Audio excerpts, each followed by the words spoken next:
نحمد ونصلي على رسوله الكريم أما بعد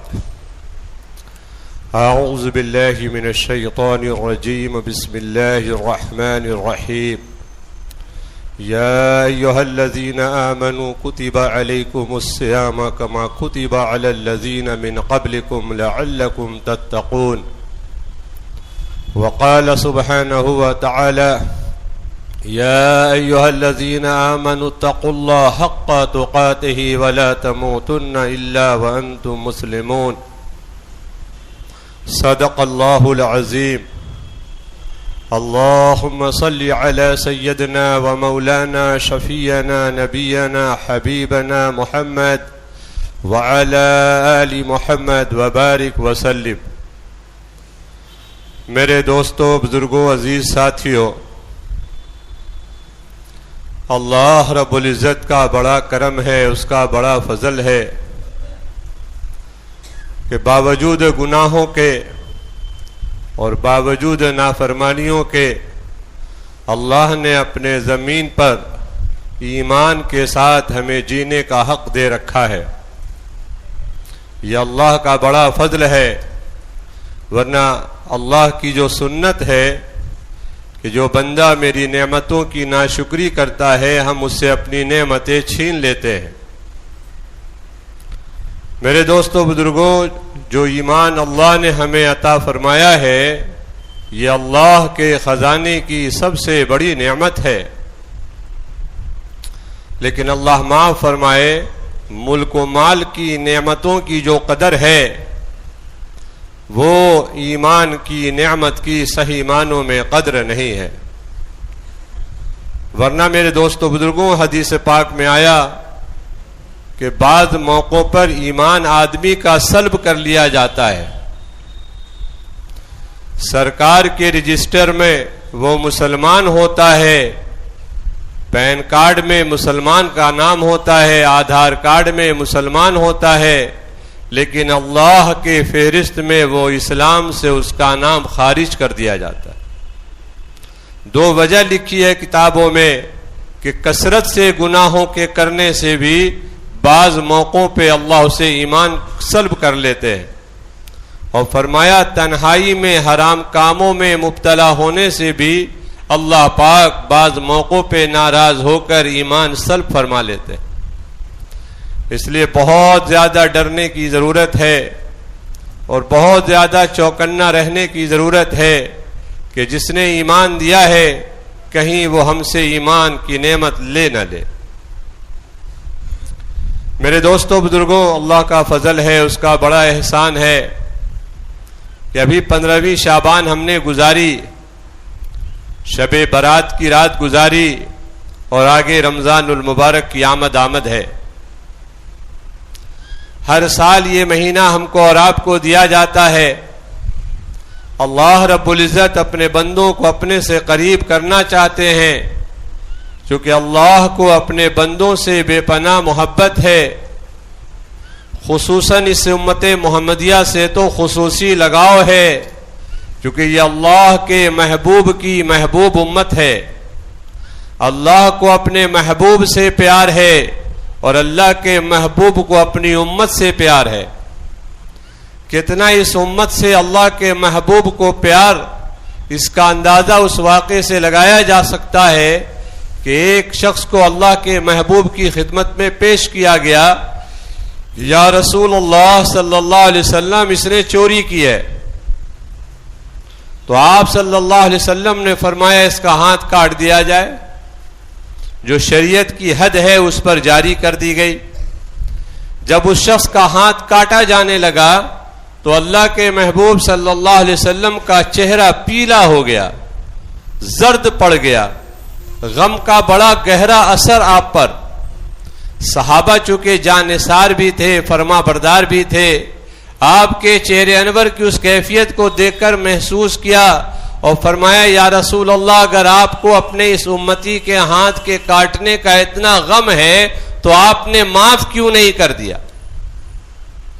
آپ صلی اللہ علیہ وسلم نے فرمایا وہ کیا حاکم جو حکم جاری نہ کرے، میں اللہ کی طرف سے مقرر کردہ ہوں اللہ کی حد کو جاری کرنے کے لیے، تو میرے ذمے تو اللہ کا حق جاری کرنا تھا، تمہارے ذمے یہ تھا کہ تم اسے سمجھا بجھا کر معافی تلافی کر دیتے، میرے پاس معاملہ نہ لاتے۔ میرے سامنے میرے امتی کا ہاتھ کاٹا جائے اور مجھے غم نہ ہو تو کسے غم ہوگا؟ تو یہ وہ محبوب امت ہے، لاڈلی امت ہے کہ آپ دنیا سے تشریف لے جا رہے ہیں، نہ فاطمہ کو بلایا، نہ علی کو بلایا، نہ حضرات حسنین کو بلایا، کا دیکھنے کی خواہش کا جو اظہار کیا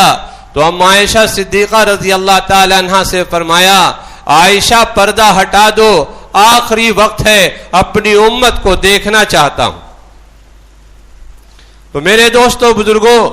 ہمارے اور آپ کے ساتھ اللہ کا فضل ہے کہ ہمارے نبی اللہ کے محبوب ہیں اور ہم اللہ کے محبوب ہیں۔ تو اللہ نے ہمارے ساتھ ایک فضل فرمایا، ہر سال ایک مبارک مہینہ ہمیں دیا جاتا ہے کہ یہ مہینہ ہمیں اللہ سے قریب کر دے، لیکن ایسا رسموں کے بندھن میں ہم جکڑے ہوئے ہیں کہ عبادت کو بھی اور دینی معاملات کو بھی رسم کی شکل دے دی جاتی ہے، حالانکہ قرآن نے رمضان کا مقصد واضح طور پر بتا دیا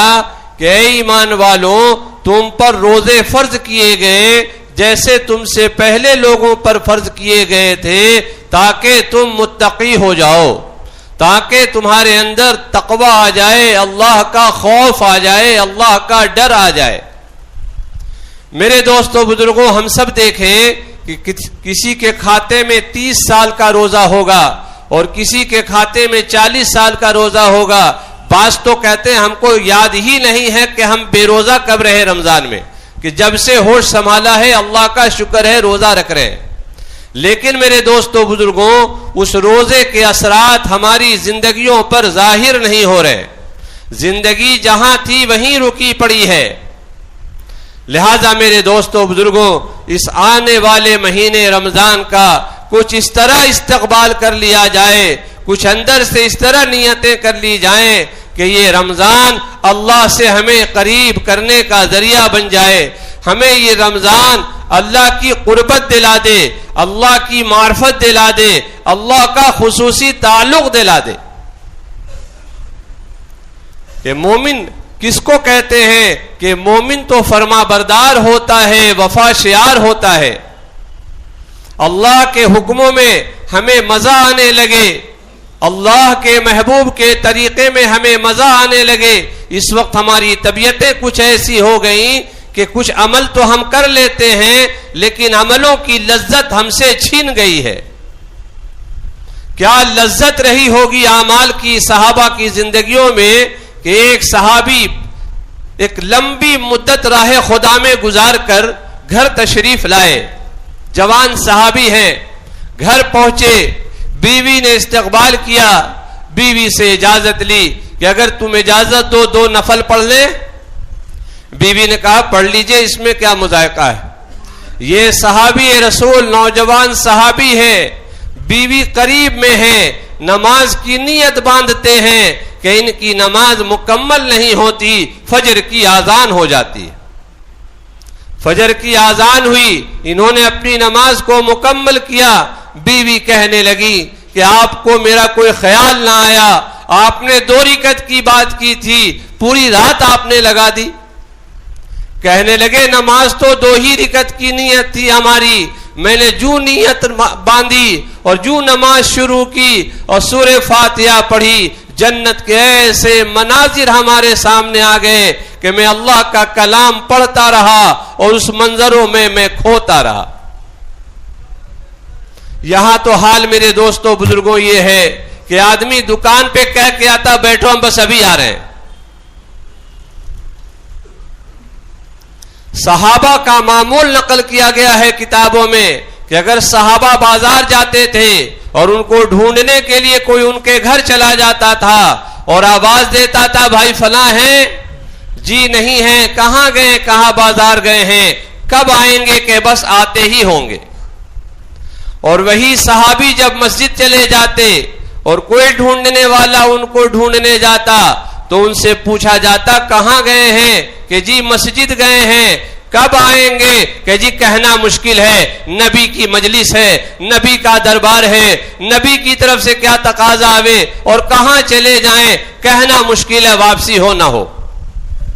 اس وقت کہانی بالکل الٹ سی گئی۔ آدمی مسجد جاتا ہے، ڈھونڈنے کے لیے کوئی گھر آتا ہے، بولے ابو، بولے عشاء پڑھنے گئے ہیں، بولے کب تک آئیں گے، بولے تو سمجھ لیجئے 8:15 کی نماز ہے، 10 منٹ فرض نماز اور 2 رکعت سنت، 3 رکعت وتر، 8:45 تک تو ابو آ ہی جائیں گے۔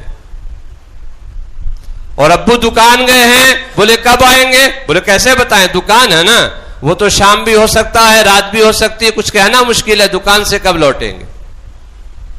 میرے دوستو بزرگوں، بنیادی بات یہ ہے کہ صحابہ کو مسائل کا حل مسجد میں دکھتا تھا تو صحابہ کا بڑا وقت مسجدوں میں لگتا تھا۔ ہمیں اپنے مسائل کا حل بازار میں دکھتا ہے تو ہم اپنا بڑا وقت بازاروں میں گزارتے ہیں۔ حضرت عمر رضی اللہ تعالیٰ اپنے وقت کے کیسے بڑے صحابی ہیں، تقریباً لوگ جانتے ہیں۔ مشہور و معروف واقعہ ان کے بارے میں ہے کہ آقا صلی اللہ علیہ وسلم نے فرمایا، اگر میرے بعد نبوت کا دروازہ کھلا ہوتا اور میرے بعد اگر کوئی نبی آتا تو عمر نبی ہو جاتے، لیکن میں آخری نبی ہوں، میرے بعد کوئی نبی نہیں۔ ایسی بڑی شخصیت جن کو امت کا سب سے بڑا ملہم بتایا گیا ہے کہ حضرت عمر رضی اللہ تعالیٰ کی زبان پر فرشتے بولتے تھے۔ تقریباً 20 آیات کریمہ قرآن کریم کی ایسی ہیں جو حضرت عمر رضی اللہ تعالیٰ کی چاہت تھی، اللہ نے حکم بنا کر اتار دیا۔ یہ حضرت عمر رضی اللہ تعالیٰ ترتیب بنا کر رکھا تھا آپ صلی اللہ علیہ حضرت عمر رضی اللہ تعالیٰ نے اپنے بارے میں کہ آدھی رات آپ مسجد میں ہوتے تھے، آدھی رات گھر میں ہوتے تھے، ایک دن آپ کاروبار میں ہوتے اور آپ کا شریک نبی کی مسجد میں پیارے نبی صلی اللہ علیہ وسلم کی مجلس میں ہوتا، اور دوسرے دن حضرت عمر رضی اللہ تعالیٰ نبی پاک صلی اللہ علیہ وسلم کی مجلس میں ہوتے اور آپ کا شریک تجارت کاروبار کو دیکھتا۔ اس طرح عام صحابہ کی ترتیب تھی کہ صحابہ آدھا دن مسجد میں ہوتے تھے، آدھا دن کاروبار میں ہوتے تھے، آدھی رات مسجد میں ہوتے تھے، آدھی رات گھر میں ہوتے تھے۔ میرے دوستو بزرگوں، ہم نے صحابہ کو پڑھنا ہی چھوڑ دیا، کچھ پڑھا اور کچھ سنا تو بزرگوں کی کچھ کرامتیں سن لی اور بزرگوں کے کچھ تذکرے سن لیے اور انہی تذکروں میں سبحان اللہ الحمدللہ کہہ کر ہماری زندگیاں کا بڑا حصہ گزر گیا۔ پڑھنے کی چیز صحابہ تھے کہ پیارے نبی حضرت محمد صلی اللہ علیہ وسلم نے فرمایا، میرے صحابہ ستاروں کے مانند ہیں، میرے صحابہ مثل ستاروں کے ہیں، تو ان میں سے کسی ایک کی اتباع کر لو گے، کامیابی کو پہنچ جاؤ گے۔ تو یہ آنے والا رمضان ہمیں دوستو بزرگوں اپنی زندگیوں کے رخ کو بدلنا ہے۔ حالات انتہائی سنگین ہیں، ہمیں بہت ہوش کے ناخن سے لے کر کام کرنے کی ضرورت ہے اور بہت چوکنا رہنے کی ضرورت ہے۔ اس وقت ملک و مال کا نقصان کا خطرہ کم ہے، ایمان اور اسلام کے لٹنے کے خطرات زیادہ ہیں۔ اس وقت ہماری بڑی ذمہ داری اپنے ایمان کو بچانے کی ہے، اپنے اسلام کو بچانے کی ہے، اپنی معاشرت کو بچانے کی ہے، اپنی سنت و شریعت کو بچانے کی ہے۔ چونکہ دنیا کے اندر بھی راحتوں کا وعدہ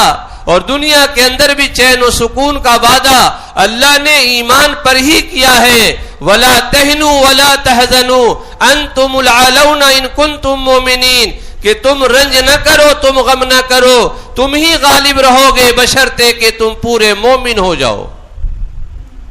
کہا وَمَا كَانَ حَقًّا عَلَيْنَا نَصْرُ الْمُؤْمِنِينَ، کہ حق ہے مدد ہم پر ایمان والوں کی، ایمان والے کی مدد کرنا یہ میری ذمہ داری ہے، ایمان والوں کا حق ہے ہم پر کہ ہم ان کی مدد کریں۔ لیکن میرے دوستو بزرگوں، موجودہ زمانہ یہ مشاہدہ کرا رہا ہے کہ کتنی دعائیں ہو رہی ہیں، قنوت نازلہ پڑھا جا رہا ہے، وظائف کا اہتمام کیا جا رہا ہے، لیکن حالات جوں کا تو بنا ہوا ہے۔ وجہ میرے دوستو بزرگوں یہ ہے کہ ہماری زندگیوں میں نافرمانیاں موجود ہیں۔ اللہ رب العزت نے اپنے محبوب صلی اللہ علیہ وسلم پر وحی نازل فرمائی کہ اے میرے محبوب، جب تک آپ اپنی امت کے بیچ میں ہیں ہم آپ کی امت پر عذاب نازل نہیں کریں گے، اور جب آپ اپنی امت سے اٹھ کر آپ ہمارے پاس آ جائیں گے تو جب تک آپ کی امت استغفار کرتی رہے گی تب بھی میرا عذاب ان پر نہیں ہوگا. گویا اس امت کو اللہ کی پکڑ سے بچانے کے لیے استغفار ایک واحد سبب ہے. اس لیے اس وقت ہماری اور آپ کی اجتماعی ذمہ داری ہے کہ خود بھی توبہ کیا جائے, خود بھی توبہ کیا جائے, گھر والوں سے توبہ کرایا جائے, چل پھر کر محلے کے لوگوں سے توبہ کرایا جائے کہ لوگوں توبہ کر لو, اللہ کے سامنے ہتھیار ڈال دو, اللہ کی نافرمانی چھوڑ دو. یہ اللہ کی نافرمانی تمہاری دنیا بھی اجاڑے گی, تمہاری آخرت بھی اجاڑے گی. ہماری اور آپ کی کیا حیثیت ہے؟ آپ پچھلی قوموں کو پڑھیں جن قوموں نے اپنے ناخون سے پہاڑ تراش لیے, اپنے ہاتھوں کے بازو سے بڑے بڑے لہیم و شہیم درخت کو یوں ہلاتے تھے اور یوں اکھاڑ کر پھینک دیتے تھے اور کہا کرتے تھے ہم سے زیادہ طاقتور کون ہوگا. ایسی قوموں کو اللہ نے ہواؤں کو بھیج کر اور آپس میں بھیجوں کو ٹکرا کر پھاڑ کر رکھ دیا کہ ایسے جیسے کٹے ہوئے کھجور کے درخت. تو یہ پچھلی قوموں کی تباہی کے قصے قرآن میں یوں ہی نہیں سنائے گئے ہیں. پچھلے نبیوں کے قصے قرآن میں اس لیے نہیں سنائے گئے کہ قرآن کو موٹا کرنا تھا, قرآن کو بڑا کرنا تھا. نہیں میرے دوستو بزرگوں, ہماری اور آپ کی عبرت کا سامان تیار کرنا تھا, ہماری آپ کی رہبری کا سامان تیار کرنا تھا کہ کہیں میرے محبوب کی امت غفلت میں نہ پڑ جائے, دھوکے میں نہ پڑ جائے, چیزوں کے چکر میں پڑ کر اپنی آخرت کو تباہ نہ کر ڈالے. اس لیے میرے دوستوں, اللہ کی فرما برداری کے علاوہ ہمارے پاس کوئی راستہ نہیں ہے اور نبی کی غلامی کے علاوہ ہمارے پاس کوئی راستہ نہیں ہے کہ ہم اللہ کی پکڑ سے بچ سکیں اور یہ جن پریشانیوں سے اس وقت ہم اور آپ گزر رہے ہیں ان پریشانیوں سے ہم نکل سکیں. اس کے لیے میرے دوستوں یہ مبارک مہینہ ہمارا آ رہا ہے. اللہ معاف فرمائے, چونکہ ایک علاقہ یہ آپ کا خاص طور پر ایسا کہ رمضان سے کچھ چیزوں کو ایسا جوڑا گیا ہے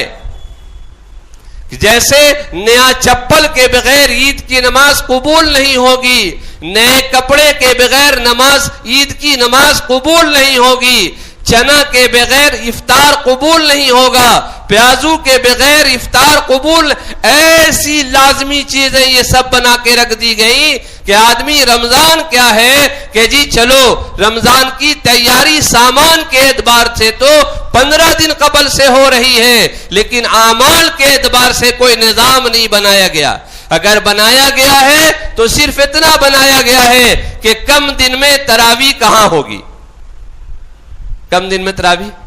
کہاں ہوگی, 8 دن میں کہاں ہے, 4 دن میں کہاں ہے, حافظ راجدھانی کہاں پڑھا رہے ہیں, حافظ دورنتو کہاں پڑھا رہے ہیں, وہ والا ایڈریس بتا دو تاکہ 4 دن کی تراویح پڑھ کر چھٹی لے لے. حالانکہ یہ مہینہ اللہ سے جڑنے کا مہینہ تھا, اللہ سے قریب ہونے کا مہینہ تھا, دعاؤں کے ذریعے اپنے مسائل حل کرانے کا مہینہ تھا, امت کے پنپانے اور امت کو چمکانے کا فیصلہ کرانے کا مہینہ تھا. کہ فرمایا شہر رمضان الذی انزل فیہ القرآن, کہ رمضان کا وہ مبارک مہینہ جس میں قرآن کو نازل کیا گیا, کہ یہ رمضان ہمیں قرآن کے صحیح کرنے کا اور قرآن سے گہرا تعلق جوڑنے کا مہینہ تھا. لیکن اللہ معاف فرمائے کسی طرح گرتے پڑتے ایک قرآن تراویح میں سننے کا مزاج ہے. حالانکہ یہ بات سمجھنی چاہیے کہ جس طرح رمضان المبارک میں ایک قرآن کا پاک کا مکمل تراویح کے اندر سننا جہاں سنت ہے, ایسے ہی پورے رمضان کے اندر تراویح کا پڑھنا بھی سنت ہے. ایسا نہیں کہ قرآن کی تراویح کی سنت کی فضیلت زیادہ ہے اور بغیر قرآن کے جو بقیہ جو بچ گیا 20 دن 22 دن اس کی فضیلت کم ہے, یہ بات نہیں, یہ الگ سنت ہے, یہ الگ سنت. اس لیے میرے دوستوں رمضان کا کچھ نظام ہمارے حضرت شیخ رحمت اللہ علیہ نے فضائل رمضان میں لکھا ہے کہ اگر کسی تاجر کو اندازہ ہے کہ ہمارے کاروبار میں بڑھوتری ہو جاتی ہے رمضان میں, تو کچھ ہنگامی ملازم رکھا کرے، کچھ ایکسٹرا ملازم رکھ لیا جائے تاکہ کام کا کچھ اتنا پریشر نہ رہے کہ نہ مسجد میں وقت دینے کا موقع، نہ افطار میں دعا کرنے کا موقع۔ اس لیے میرے دوستو بزرگوں، یہ آنے والا رمضان اس کو کھانے پینے کا مہینہ نہ بنایا جائے۔ اللہ معاف فرمائے، پتہ نہیں کہاں سے باطل کی ہی یہ محنت رہی ہوگی کہ رمضان میں اس طرح بازار سجایا جاتا ہے، بولے افطار کر کے چلو حلیم کھانے، اور ایسا یہ حلیم اور دلیم کے چکر میں لگا کہ نتیجہ عشاء کی جماعت ہی نکل گئی، عشاء کی جماعت ہی نکل گئی۔ عید کے سے کپڑے کو اس طرح جوڑ دیا گیا کہ وہ بیچارہ ٹیلر ماسٹر، اس کو تو جیسے رمضان کی عشاء کی نماز بھی اس سے ساقط ہے، تراویح بھی اس سے ساقط ہے کہ نہیں بھائی آپ پر تو سب معاف کر دیا گیا ہے، آپ تو ان کا کپڑا ہی سی کر دے دیں۔ پھل والوں سے جیسے عصر مغرب کی نماز ساقط کہ جی آپ تو افطار والوں کے پھل کا انتظام کریں، باقی آپ کو عصر مغرب کا ٹینشن نہیں ہے، چونکہ آپ عصر مغرب پڑھنے جائے گا، پھل کون بیچے گا؟ ایک عجیب ماحول ہے، ایک عجیب فضا ہے۔ آقا کی زندگی پڑھی جاتی ہے، سنی جاتی ہے کہ آقا کا گھرانہ کا یہ عالم ہے، آقا کے گھرانے کا کہ اما عائشہ فرماتی ایک چاند دکھتا ہمارے گھر میں چولہا نہیں جلتا، دوسرا چاند دکھ جاتا ہمارے گھر میں چولہا نہیں جلتا، تیسرا چاند دکھ جاتا ہمارے گھر میں چولہا نہیں جلتا۔ بھانجے سے یہ تذکرہ کیا، حضرت عروہ رضی اللہ تعالیٰ نے پوچھا خالہ جان اگر آپ کے ہاں دو مہینے، یہ 3 چاند کے 2 مہینے ہوتے ہیں، 2 مہینے چولہا جلتا ہی نہ تھا تو آخر آپ حضرات کا گزارا کن چیزوں پہ ہوتا تھا؟ حضرت عائشہ صدیقہ رضی اللہ تعالیٰ عنہا فرماتی ہیں کہ 2 چیزوں پہ گزارا ہوتا تھا، پانی ہوتا تھا اور کھجور ہوتا تھا۔ تو وہاں تو کھجور پر مہینہ گزر رہا تھا، یہاں کھجور پر افطار بھی ہونے کو تیار نہیں۔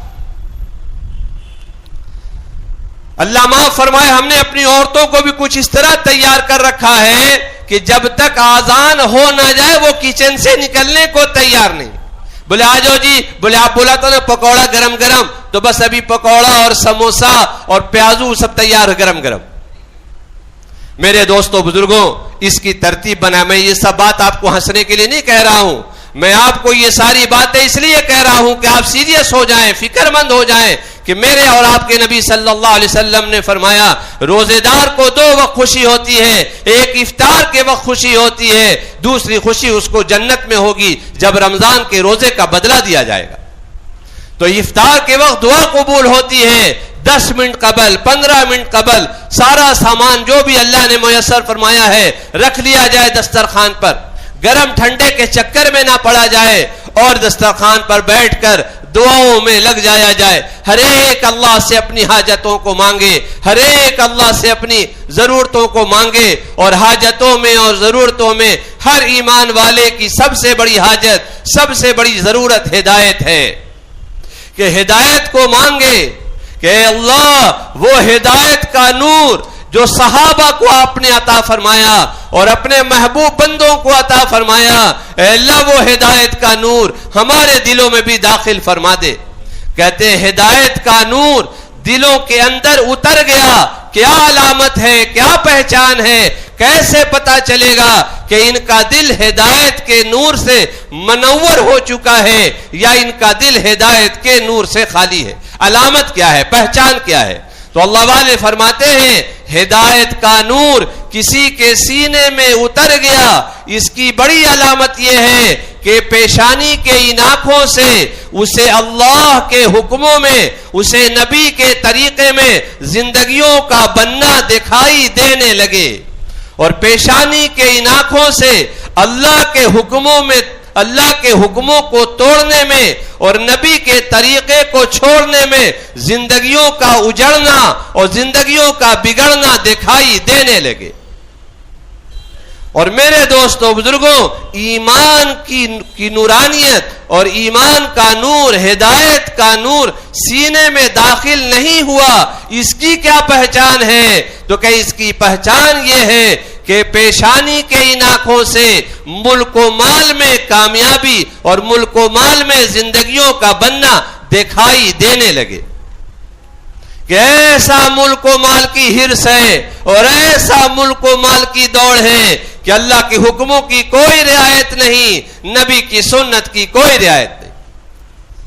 اس لیے میرے دوستوں، یہ رمضان ہماری زندگیوں کو بدل دے، ہمیں مسجد والا بنا دے، ہمیں اللہ والا بنا دے، ہمیں نبی کا غلام بنا دے، نبی کا تابعدار بنا دے۔ میرے دوستوں بزرگوں، اسلام سارا کا سارا سنت میں ہے، اس کو بہت اچھی طرح سمجھا جائے۔ اگر سنتوں کا اہتمام نہیں ہے تو زندگیوں میں اسلام بھی نہیں ہے۔ اس لیے ایک بزرگ کی بہت پیاری بات ہے، کس کے دل میں کتنا لا الہ الا اللہ اترا ہے، کس کے دل میں کتنا لا الہ الا اللہ اترا ہوا ہے، وہ اس کی زندگی سے محمد الرسول اللہ کا طریقہ بتا دے گا کہ جس طرح لا الہ الا اللہ کو دکھایا نہیں جا سکتا کہ کس کے دل میں کتنا ایمان ہے، اسی طرح محمد الرسول اللہ صلی اللہ علیہ وسلم کو چھپایا بھی نہیں جا سکتا کہ ایمان کی طاقت بڑھتی رہے گی اور زندگیوں سے نبی کا طریقہ ظاہر ہوتا رہے گا۔ اللہ اکبر، غیر لوگ اسلام میں داخل ہو رہے ہیں اور وہ اسلام میں داخل ہو کر ایمان کے اس کمال کو پہنچ رہے ہیں، نبی کی اتباع کا وہ شوق ان کو حاصل ہو رہا ہے جو ہم میں سے اکثریت کو نہیں ہے۔ ابھی روزہ رکھا ہے 15ویں شعبان کا، آگے پورا مہینہ رمضان کا باقی ہے۔ کتنا کھجور کھا لیا گیا، اجوا کھا لیا گیا، انبر کھا لیا گیا، کلمی کھا لیا گیا، پتہ نہیں کیا کیا کھا لیا گیا۔ شاید کسی مسلمان کے دل میں یہ داعیہ پیدا ہوا ہوگا کہ آقا صلی اللہ علیہ وسلم کے ہاں تو کھجور ہی کھجور تھا، جیسا ابھی بتایا بھی گیا کہ دو مہینے کھجور پر گزارا۔ تو آقا صلی اللہ علیہ وسلم جب کھجور نوش فرماتے تھے تو کھجور کی گٹھلی آپ کس طرح پھینکتے تھے؟ ظاہر سی بات ہے گٹھلی تو کھاتے نہیں، تو گٹھلی آپ پھینکتے، تو آپ کا طریقہ ہی تو سنت ہے۔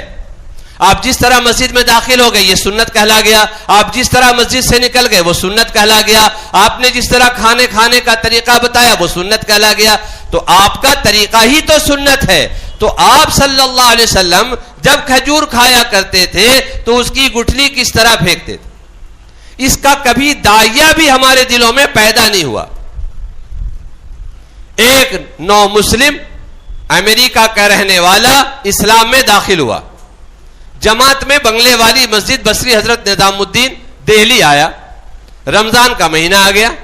دسترخوان لگا، دسترخوان پر اس کا پہلا روزہ تھا۔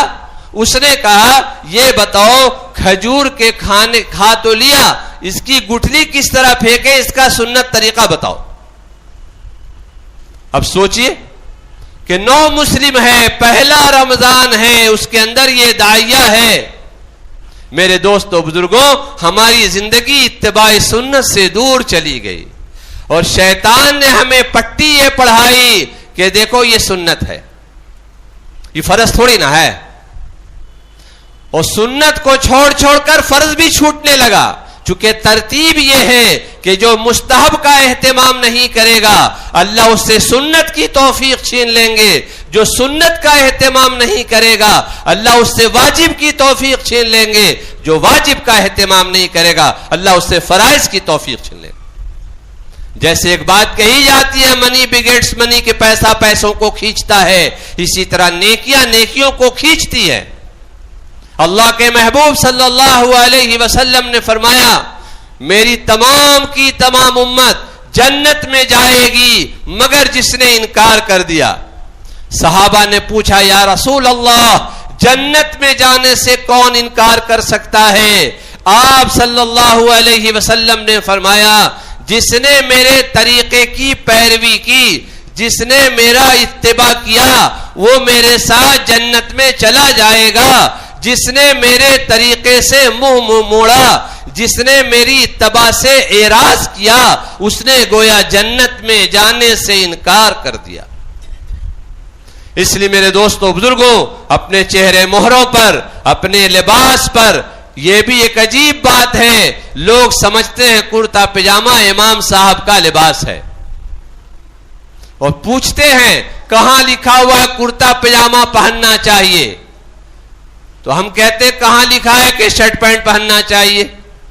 قرآن میں یہ تو لکھا ہوا ہے لقد کان لکم فی رسول اللہ اسوۃ حسنہ، کہ تمہارے لیے میرے نبی کی زندگی میں بہترین نمونہ ہے۔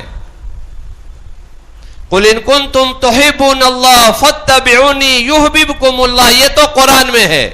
کہ میرے محبوب کہیے میرے بندوں سے کہ جو یہ چاہتا ہے کہ ہم اس سے محبت کریں اس کو کہیے وہ آپ کی اتباع کرے، آپ کی پیروی کرے۔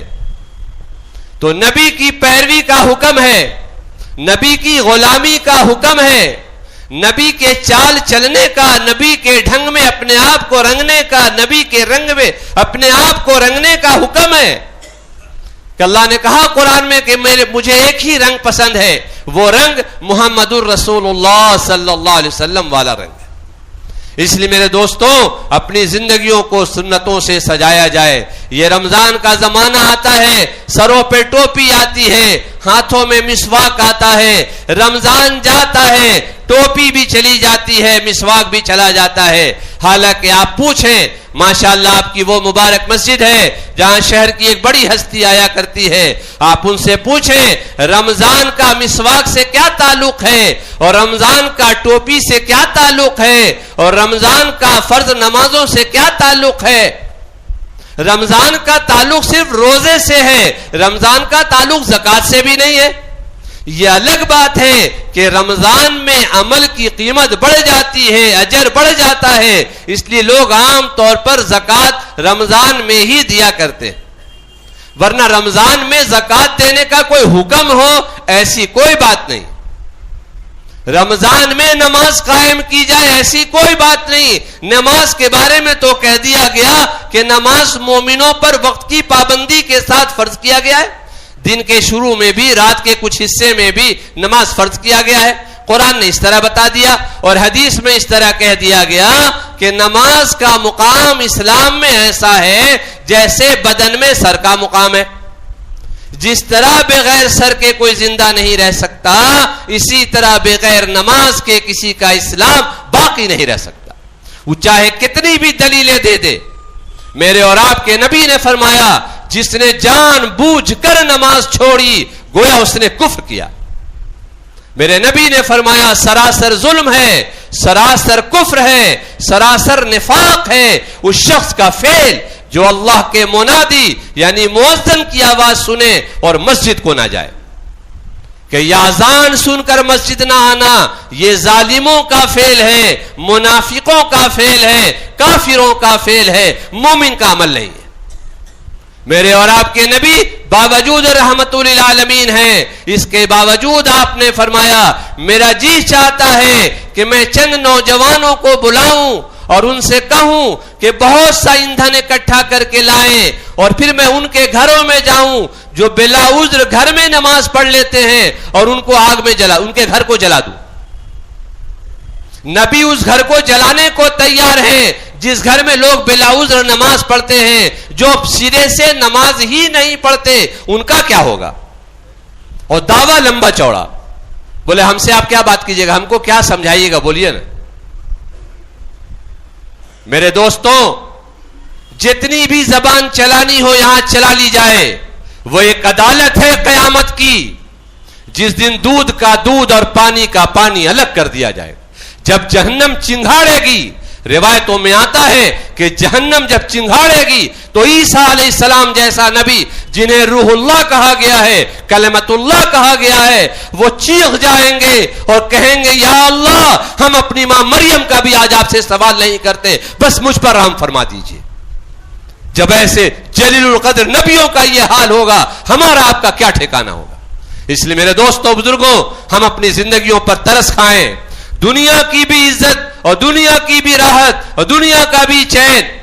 اللہ نے اپنے نبی کی غلامی میں رکھا ہے، اور آخرت کی سربلندی، آخرت کی سرفرازی، آخرت کی ہمیشہ کی کامیابی اسے بھی نبی کی غلامی میں رکھا ہے۔ اس لیے یہ آنے والے رمضان کا عملوں کے ساتھ استقبال کیا جائے، مسجدوں میں زیادہ وقت دیا جائے، دین کے سیکھنے کی کوشش کی جائے، پاکی ناپاکی کے مسائل کو سیکھا جائے، نماز کو سیکھا جائے۔ میں نے پہلے بھی عرض کیا تھا چند ہفتے پچھلے 2 ہفتے قبل کہ آپ حضرات اور ہم مجھ سمیت سب اپنے اپنے علماء کے پاس جائیں اور ان سے کہیں حضرت آپ مجھے کبیرہ گناہوں کی لسٹ بتا دیں،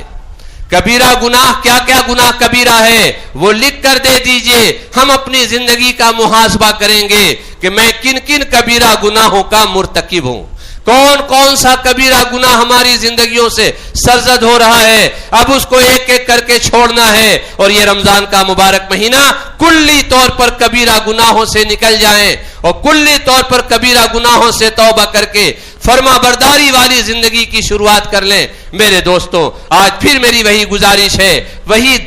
دعوت ہے کہ آپ سب اور ہم سب اپنے علماء سے رابطہ قائم کر کے کبیرہ گناہوں کی فہرست معلوم کریں اور اس سے بچنے کی کوشش کریں۔ یہ رمضان ہمیں بھی ہمارے گھر والوں کو بھی اللہ سے قریب کر دے، جو روزے کا مقصود ہے تقوی آ جائے، رات کی تنہائی میں اور دن کی تنہائی میں اللہ کا ڈر، اللہ کا خوف پیدا ہو جائے۔ میرے دوستو، اس کے لیے آنے والا مہینہ ہے، اس کے ہمیں ابھی سے تیاری کرنی ہے اور اس کی ابھی سے کوشش کرنی ہے۔ اللہ ہم کو اور آپ کو ان کہی سنی باتوں پر عمل کی توفیق نصیب فرمائے۔ جو احباب سنتوں سے فارغ ہیں وہ درود پاک کا اہتمام فرمائیں، جو سنتوں سے فارغ نہیں سنتوں کا اہتمام